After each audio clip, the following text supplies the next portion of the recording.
Və o gün gəldi çatdı. Yeni tikilən evimə bu gün atam gəldi. Gəldi evə baxdı, əllərini qaldırıb xeyir-dua verdi. Sağ olun, sağlat kötü. Mənim üçün bu an hər şeydən dəyərli idi.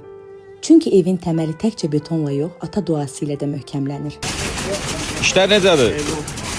O gündən sonra işlər daha da sürətləndi.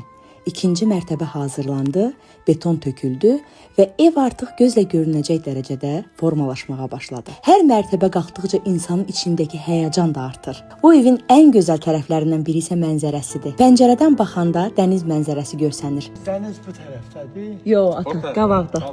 Evimiz Novxanı bağları massivində sakit və geniş bir ərazidə yerləşir. 6 sot torpaq sahəsinin içərisində tikilən həm rahatlıq, həm huzur verən bir məkandır. Hər daşında bir ümid, hər mərtəbəsində bir xəyal var. Bu ev mənim üçün sadə bir tikili deyil. Zəhmətin, səbrin, duaların bir araya gəlib gerçəyə çevrildiyi bir yuvadır.